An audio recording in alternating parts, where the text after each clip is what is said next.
Referral counseling. Referral is an important part of Christian counseling, especially pastoral counseling. It's arrogance to assume that you can take care of every situation by yourself and you never have to send anybody to anybody else. Here are some steps that you can take before you begin to counsel to help you in referral later. Now, in this session, we're talking about outcome-based counseling. That is, counseling based upon the outcome that we expect to come out.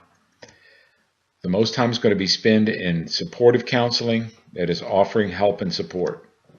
Negotiation counseling means helping two people improve communication between themselves. Confrontational counseling is making people aware of the dangerous way of life they follow. This is confrontational counseling, is where we confront sin. Educational counseling is providing counselees with the necessary information to go on with their life. And referral counseling is preparing the counselees to be referred to someone else. This pyramid represents outcome-based counseling. As you can see, the least time we spend with people is in referral. The most time we spend is in support.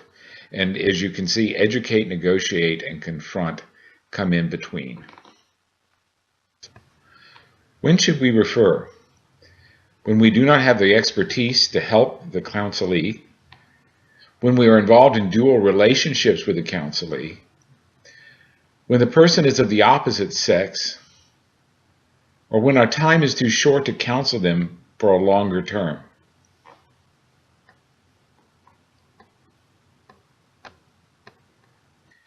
How do we know if there is a need for somebody else to counsel them? Well, if there are major psychological problems involved, we probably need somebody else to counsel them. If there is an addictive disorder of which we are not familiar, we need to get someone else to counsel them. When there are social needs that we cannot serve, when there are medical needs that we cannot serve, or when there are legal needs that we cannot serve.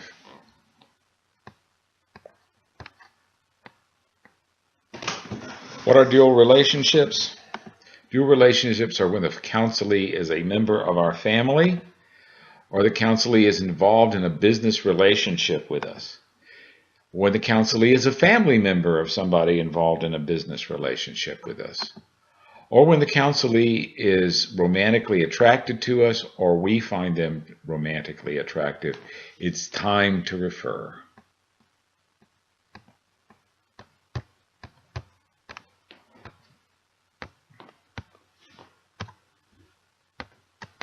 The addictive disorders that we generally need to refer to include alcoholism, drug addictions, eating disorders, sexual addictions, shopping addictions, and gambling.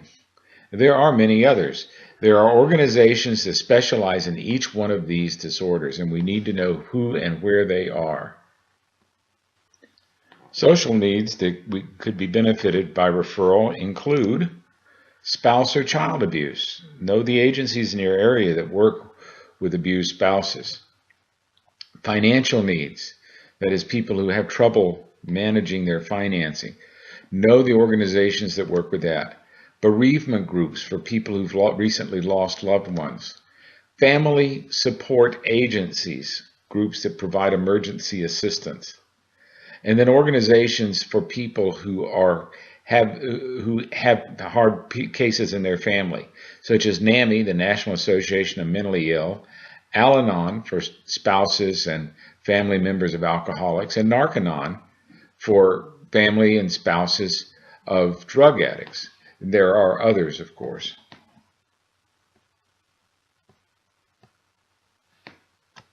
Your referral file should also include medical and legal help. Know the names of local doctors, especially general practitioners and psychiatrists. Also, have at least one or two names of good, competent Christian lawyers in the area that you can refer to for legal support and expertise. Very often, people will come to the pastor and ask advice on where to go for medical and legal assistance. So make sure you have that in your file. One piece of equipment that every pastor needs is a referral file.